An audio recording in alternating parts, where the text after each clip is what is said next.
Dear boys, in second part of the chapter number 3 of history, name of the topic ruling the countryside, we have learned at the end of the second part why the demand for Indian indigo. So the demand of indigo, how it arises here. So let us continue the third part of the chapter of page number 31. Britain turns to India. So Britain, it was changes to India. Faced with the rising demand for indigo in Europe, the company in India looked for ways to expand the area under indigo cultivation. Yes, that means it was faced with the rising demand for indigo in Europe. The company in India looked for ways in order to expand the area under indigo cultivation. They would like to increase the cultivation of indigo more here in India. From the last decades of the 18th century, indigo cultivation in Bengal expanded rapidly. So, you see here, from the last decades, last 10 years of the 10 or 20 years of the 18th century, indigo cultivation in Bengal, it expand very quickly, and Bengal indigo came to dominate the world market. And as that means the expand here in Bengal, it was expanded, that means very quickly. So the Bengal indigo, it came to have a power and influence over the world market. In 1788, only about 30% of the indigo imported into Britain was from India. So in the year 1788, only about 30% of the indigo imported into Britain was from India. By 1810, the proportion had gone up to 95%. See how it rise. By 1810, it was found that the proportion, it had gone up to 95%. As the indigo trade grew, commercial agents and officials of the company began investing in indigo production. As the indigo trade or business, it grew, so commercial agents and officials of the company, they started to invest in indigo production. Over the years, many company officials left their jobs to look after their indigo business. So, over the years, it was observed that many company officials, they left their own jobs in order to look after their indigo business, attracted by the prospect of high profits. So, it was attracted by the possibility of high profits. Numerous Scotsmen and Englishmen came to India and became planters, as it was found that the demand of indigo, it rises higher, that means outside of India, and it was a business for them, that means to earn much profit. That's why numerous Scotsmen and Englishmen, they came to India and became planters. Planters means manager or owner of plantation. Those who had no money to produce indigo could get loans from the company and the banks that were coming up at that time. So those who had no money in order to produce indigo here in our country, they could get loans from the company and the banks that were coming up at the time. How was indigo cultivated? There were two main systems of indigo cultivation. So there were two main systems in which indigo cultivation was practiced here. They are niche and rayoti. Now let us see what are these niche and rayoti. Within the system of niche cultivation, the planter produced indigo in lands that he directly controlled. Niche means, it is a Hindi word, one's own self. Okay. So within the system of niche cultivation, the planter produced indigo in lands that he directly controlled. He either bought the land or rented it from other zamindars and produced indigo by directly employing hired laborers. So he either bought the land or he purchased that land or he used to take it as rented from other zamindars and produce indigo by directly employing hired laborers. So he managed or hired some laborers and the production of indigo used to produce. Let us see the left side, figure 7, the slave revolt in Saint Domingue, August 1791, painting by January Skhodolsky. In the 18th century, French planters produced indigo and sugar in the French colony of Saint Domingue in the Caribbean islands. The African slaves who worked on the plantations rose in rebellion in 1791, burning the plantations and killing their rich planters. In 1792, France abolished slavery in the French colonies. These events led to the collapse of the indigo plantations on the Caribbean islands. So it was, that means, these events, it led for the downfall of the indigo plantations on the Caribbean islands. Now let us see how was that means we have find here how was indigo cultivated. Let us see this one. Okay, boys, I think this paragraph we have already completed. Let us see the problem with niche cultivation. So, what are the problems that means it was faced in niche cultivation? The planters found it difficult to expand the area under niche cultivation. Indigo could be cultivated only on fertile lands. The planters means I already told you, a manager or owners of plantation. They found it was difficult to expand the area under niche cultivation. Indigo could be cultivated only on fertile lands, and these were all already densely populated.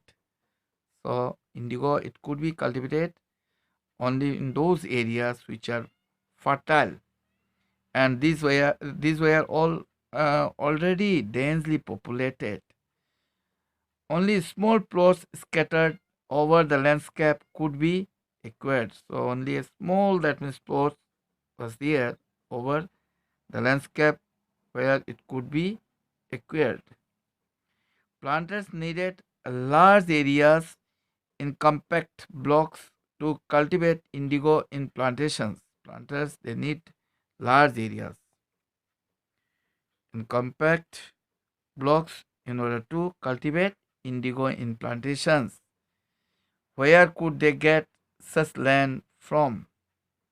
They attempted to lease in the land around the Indigo Factory and evict the peasants from the area, but this always led to conflicts and tension. See, planters needed is they needed large areas in order to grow that indigo. In complex blocks, they need to cultivate indigo, and in plantations, where could they get such land from? Such vast area from where could they get? They attempted to lease in the land around Indigo Factory and evict the peasants, those who were living there from that area. That means they want to evict them. But this always led a serious argument and tension. Nor was labor easy to mobilize. A large plantation required a vast number of hands to operate. So, large plantation it required a vast number of hands in order to operate it, and labor was needed precisely at a time when peasants were usually busy with their rice cultivation. And by the way, labor was also needed precisely at a time at the time when all cultivators they were usually busy with their rice cultivation.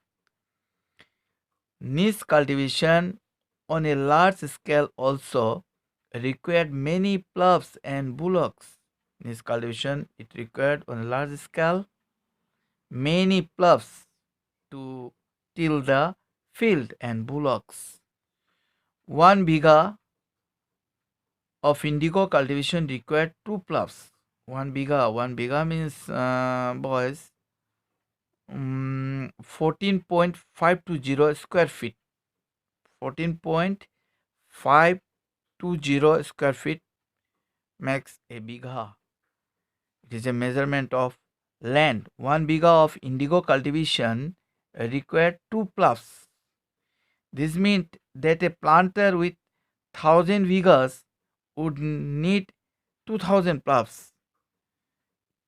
Investing on purchase and maintenance of ploughs was a big problem here. See, number of that means plough as it required. Okay, in such a huge quantities. So investing on purchase and maintenance of ploughs was a big problem before them. Nor could supplies be, in front of them, okay. Nor could supplies be easily got from the peasants since their ploughs and bullocks were busy on their rice fields. Again, exactly at the time that the indigo planters needed them.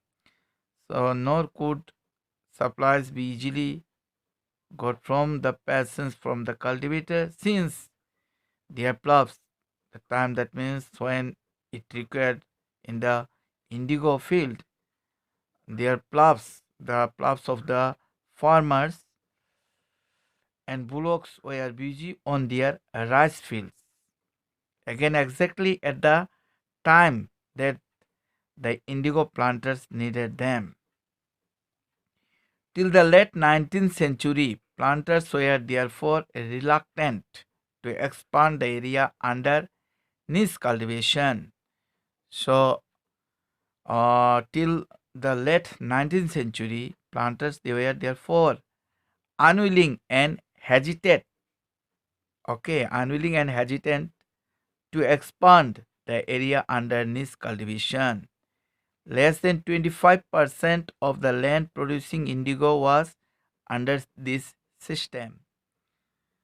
So, as a result of this, less than 25% of the land producing indigo it was under the system of niche cultivation. The rest was under an alternative mode of cultivation, that is the Rayoti system. Rayoti system, that means peasant system here. Indigo on the land of ryots. Under the Rayoti system, the planters forced the ryot to sign a contract an agreement, shatta. So you see, under this riotory system, the planters force the riots, the peasants, to sign a contract. They need to sign a contract, an agreement. At times, they pressurize the village headman to sign the contract on behalf of the riots. So at times, when times arises there at the time, they pressurize, they make pressure the village headman in order to sign the contract on behalf of the riots. Those who signed the contract got cash advances from the planters at low rates of interest to produce indigo. Those who signed that contract, they got cash advances from the owner or from the owners of the plantation or manager of the plantation, okay, at low rates of interest to produce indigo. But the loan committed the riot to cultivating indigo on at least 25% of the area under his holding. But you see, the loan committed the riot to cultivating this indigo on at least 25% of the area under his holding. The planter provided the seed and the drill, while the cultivators prepared the soil, sowed the seed, and looked after the crop. Here in the system, we find the planters they provided the seed and the drill.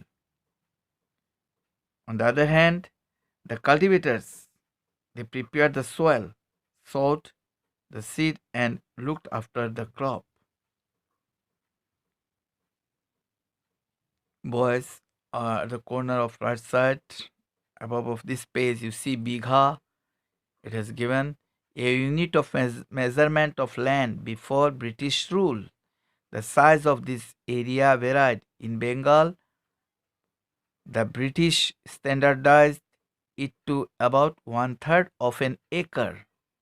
1 acre is equal to 43.560 square feet. So it's one third, it rises 14.520 square feet. Here, let us see again.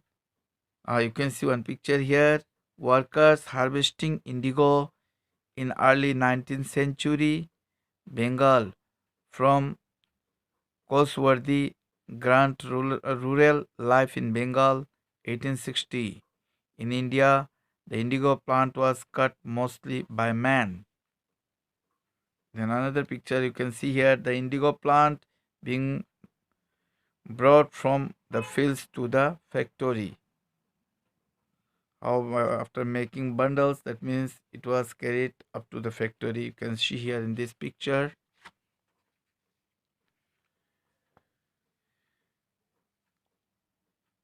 Again, let us see page number 34, boys. Figure 10. An indigo factory located near indigo fields. Painting by William Simpson, 1863. See here how was indigo produced. Okay, the first picture. And then second here. The indigo villages were usually around indigo factories owned by planters. After harvest, the indigo plant was taken to the vats in the indigo factory. 3 or 4 vats were needed to manufacture the dye. Okay, to make it finished products ready to use. So 3 or 4 vats were needed. Each vat had a separate function. The leaves stripped off the indigo plant were first soaked in warm water in a vat known as the fermenting or stipper vat. for several hours. When the plants fermented, the liquid began to boil and bubble. Now the rotten, okay, fermented means rotten, boys. Now the rotten leaves were taken out and the liquid drained into another vat that was placed just below the first vat. In the second vat, known as the bitter vat, the solution was continuously stirred and beaten with paddles. When the liquid gradually turned green and then blue, lime water was added to the vat. Gradually, the indigo separated out in flakes. A muddy sediment settled at the bottom of the vat and a clean liquid rose to the surface. The liquid was drained off and the sediment, the indigo pulp, transferred to another vat known as the setting vat and then pressed and dried for sale. So this is the process you see here. An Indigo Factory, which is located near Indigo Fields, painting by William Simpson, 1863 has mentioned it. And figure 11, women usually carry the indigo plant to the vets. It is the place where that means uh, that indigo dye it was making ready. The vet beater, the indigo worker here is standing with the pedal that was used to stir the solution in the vat.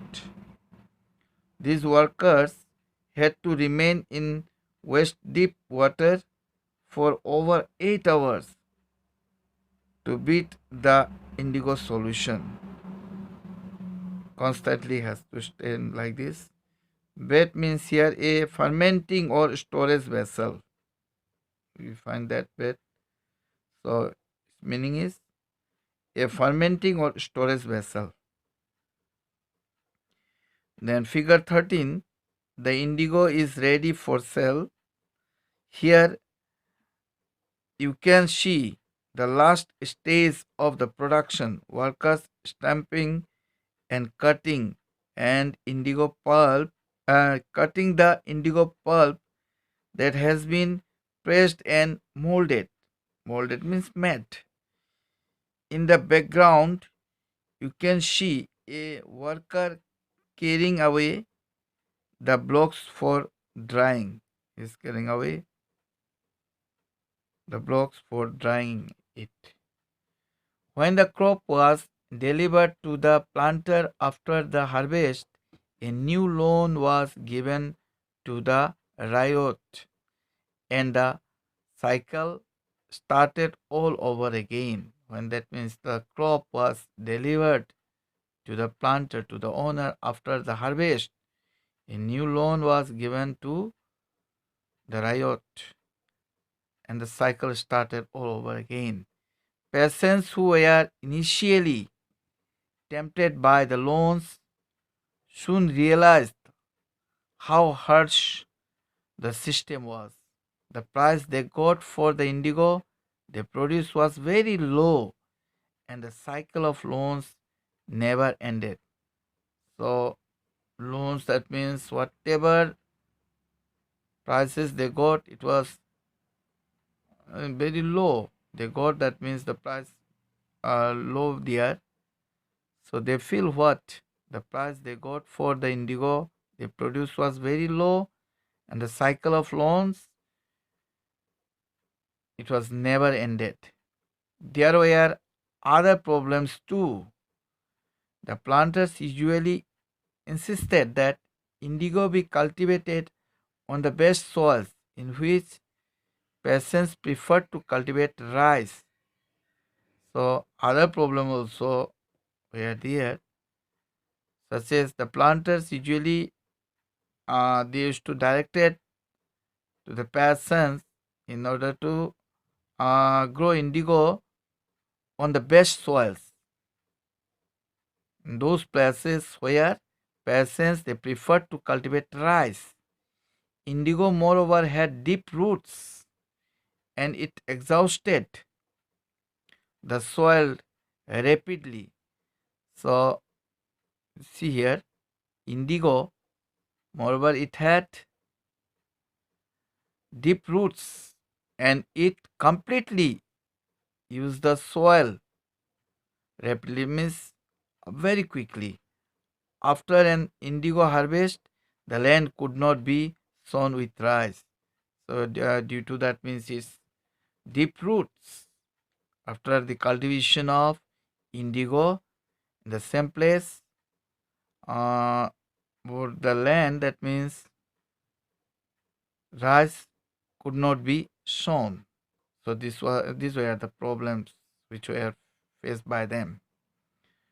That's up to here.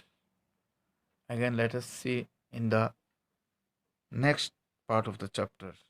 Thank you all.